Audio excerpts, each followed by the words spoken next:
There were only two people who knew for certain who had killed Officer Robert Wood: 28-year-old Randall Adams and 16-year-old David Harris.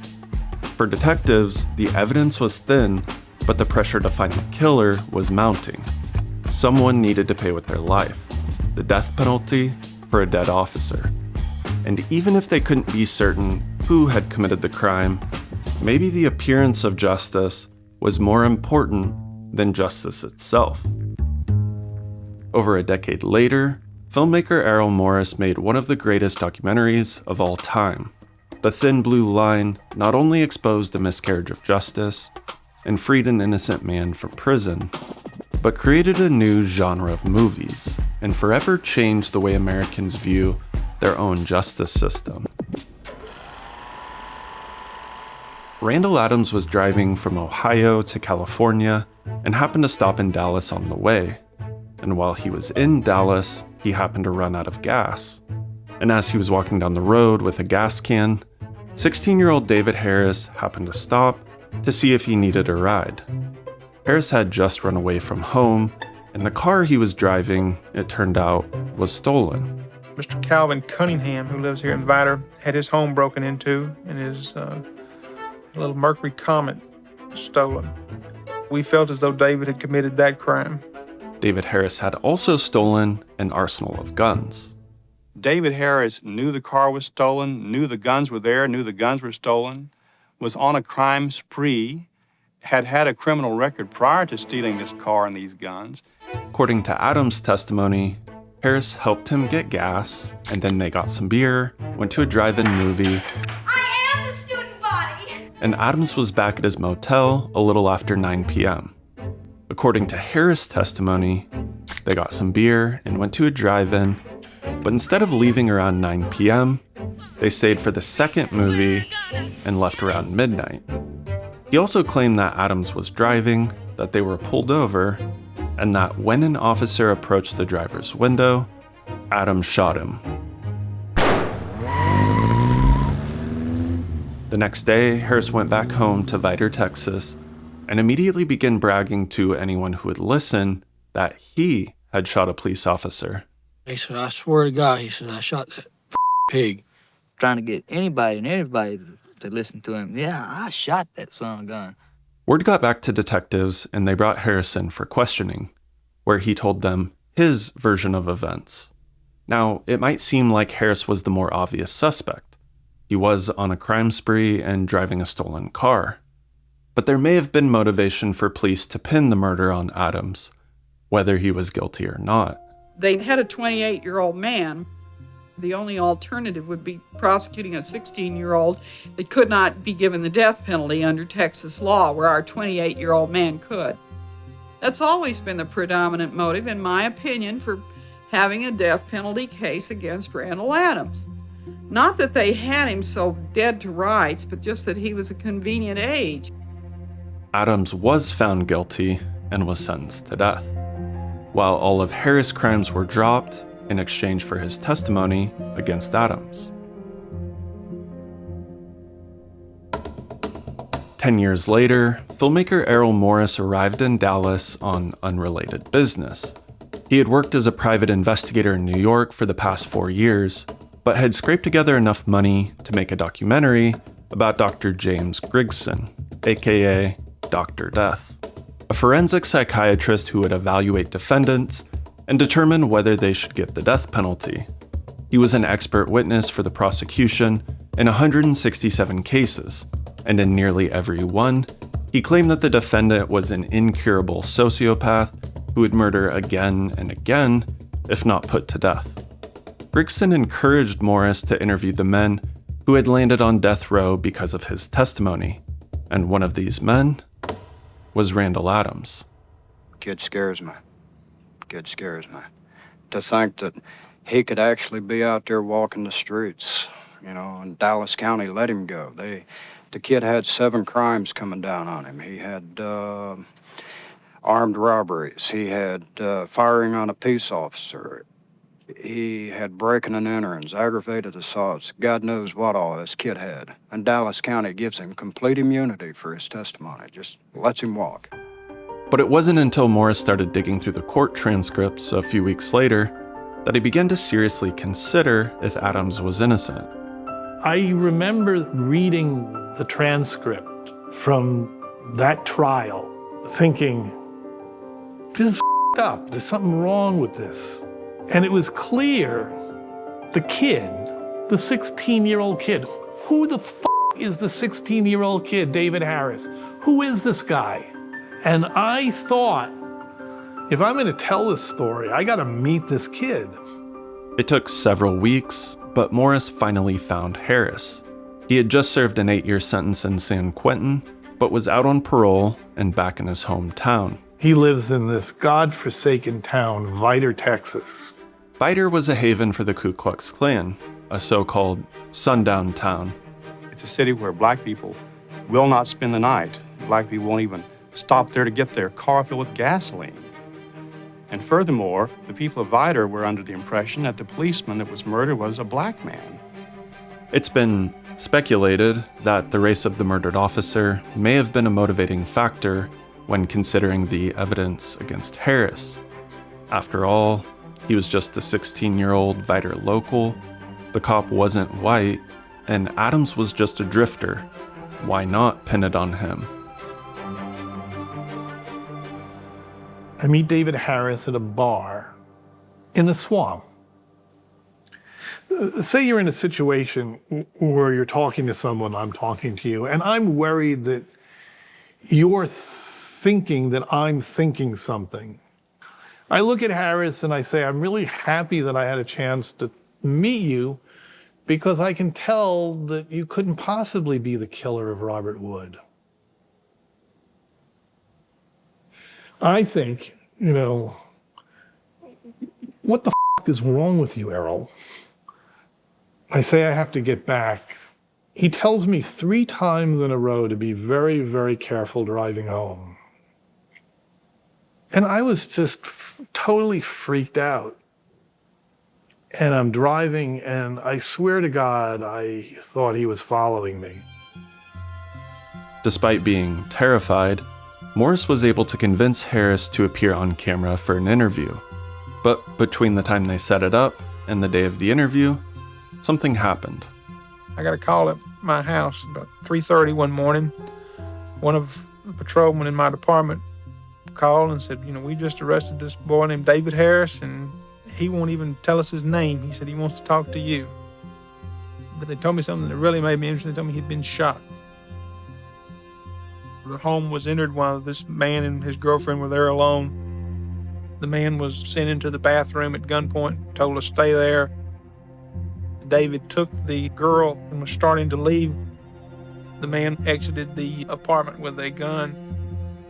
The man fell to the ground or near the ground, holding onto a pole there in the parking lot of the apartment complex. And the last, whether it be 2, 3, or how many shots, I don't know, were fired at point blank or near point blank range. David thought that really the one that was really at fault that night was the guy that got killed. He said, man, that guy's crazy. He came after me with a gun. Well, David, you broken into his house. You abducted his girlfriend. What was he supposed to do? He said, man, shouldn't have come out with a gun. That dude's crazy. He should have been killed. Needless to say, Harris couldn't make it to the interview. I often would tell people it's my favorite excuse for missing an appointment. I'm sorry, but I was off killing somebody. Morris continued trying to interview Harris while he was in prison, but it was extremely difficult. Harris had been convicted of murder and, ironically, sentenced to death. I wanted to film him exactly the way I had filmed everybody else. It should be like one card in a deck of cards, not singled out in some way. And it was a policy of TDC that all death row inmates could never appear in the same room. I would have to film him through glass and chicken wire. I couldn't light the scene. You would immediately know when you saw David Harris that this person was different from the others. After 2 years of trying, Morris was finally able to sit down with David Harris for an interview. But about halfway through, and before Morris could ask the most important questions, the camera broke. It's like, what? What are the chances of getting another Super 16 ACL in Dallas? Friday night, late Friday night, zilch. I thought, oh, this is just f***ed. I've waited 2 years and this is f***ed. I don't have a movie. Morris went back to his hotel that night and spun his wheels, trying to figure out how he could continue the interview and finish the movie. He had worked on it for 3 years, interviewing dozens of people, from Randall Adams to the detectives, to the judge, to the witnesses, to the lawyers. He had covered every perspective of the story, except one, the most important one. Errol Morris wasn't just investigating this case. He wasn't just trying to uncover the truth. He was, in essence, creating a new genre of movies, a genre that would evolve into what we now know as true crime. But at the time, his movie was vastly different from any other documentaries being made. The predominant style, particularly in the US, was direct cinema, which aimed to capture reality as it really is, without any interference from the filmmaker. Instead of reenactments and well-lit interviews, direct cinema aimed to be a fly on the wall and simply observe subjects as they went about their daily life. But the reality, or truth, that Errol Morris was trying to uncover wasn't something he could simply point his camera at and capture. He needed to tell the story not of what actually happened that night, but of what each person imagined happened that night. Reenactments often are designed to have you turn off your critical faculties rather than engage them. The movie again and again and again returns to that roadway, and the witnesses and what they said they saw. Not because I am telling you, member of the audience, this is what really happened, don't bother thinking about it anymore, but to bring you into the mystery of that event. He created, in other words, a documentary of the imagination, in which every false version of events is acted out and juxtaposed together. As filmmaker Joshua Oppenheimer says, he's using reenactment to sort of excavate layer upon layer, performatively. Maybe the most obvious demonstration of this is that we never see, in the reenactments, the murder as Errol ultimately imagines that it was committed. We never see David Harris shoot the gun. We only see versions of the murder where Randall Adams shoots the gun. And it's always based on, it's sort of always an illustration of foggy, even mendacious testimony. I would say that these are not reenactments. These are dramatizations of our self-deceptive fantasies. These self-deceptive fantasies point to the truth by revealing the inconsistencies in the lies. For instance, Teresa Turco, Robert Wood's partner and the primary witness to the murder, claims that she was standing behind the car right here when the shots were fired. But a milkshake was spilled perpendicular to the police car, a milkshake that belonged to Teresa and that she was drinking immediately before the traffic stop. If she was sitting in the car during the shooting, her view of the killer, and therefore her testimony in court, would be less reliable. By juxtaposing the spilled milkshake, which is a fact that was observed and documented by investigators, with Teresa standing outside the police car, Morris reveals an inconsistency in her story, and there's dozens of inconsistencies just like this. By bringing these various dishonest testimonies against each other, we are able to start seeing that people are lying and start to infer the truth. But also, what I think is so powerful is that he shows characters who, like Anwar Congo in my film, The Act of Killing, believe their lies. And so you have a whole system that can operate on the basis of lies. And of course, that's why this dreamscape that Errol exposes of lies and fantasies is so meaningful and powerful and important, because we live as though those lies are true. Oppenheimer isn't just referring to factual inconsistencies, but to the narratives we use to explain the world, and these narratives color our perspective of the facts. All of the evidence pointing to David Harris was ignored, and all of the evidence against Randall Adams was fabricated, because the goal of the investigation wasn't to find the truth, but to get a death sentence. He tried to hide no facts, and he just seemed like a friendly kid. We didn't want him to tell us something that he thought. We wanted him to tell us what we knew. It wasn't very long till I realized that what he knew was the facts of the case, and it matched perfectly with what we knew, and it had to be right. 10 years after the murder, the investigators still believe their own lies, even though they contradict the evidence, because they need to justify their actions to themselves. Otherwise, they would have to admit that they themselves are murderers who sent an innocent man to the electric chair. The prosecuting attorney, Doug Mulder, aka Mad Dog Mulder, held the belief until the day he died that Randall Adams was guilty and deserved the death penalty, despite the fact that he knowingly allowed key witnesses to give perjured testimony, withheld evidence that would have cast doubt on his witnesses, and himself lied multiple times during the trial. And yet, Mulder was an extremely effective attorney. As a prosecutor, he sought the death penalty 24 times, and all 24 times, he won. In a 1989 article titled Mad Dog Mulder, Sally Giddens writes, "And what if Mulder had not been the prosecutor? What if he had been the one defending Randall Adams? The man he believes should have already been put to death."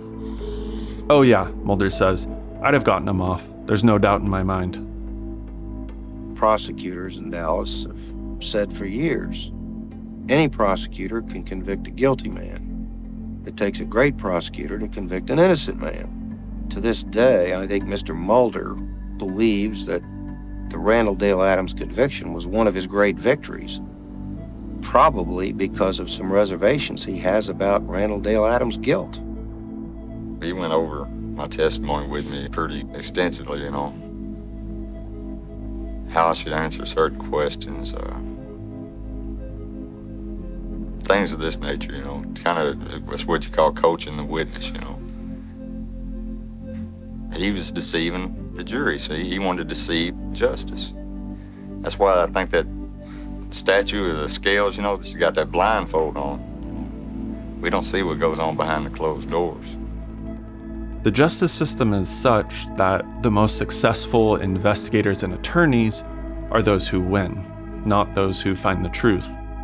After all, finding the truth requires exponentially more effort than winning, as Errol Morris can attest. There's a fact of the matter. Someone killed Robert Woods. It's not up for grabs. It's not, I think it's X, you think it's Y.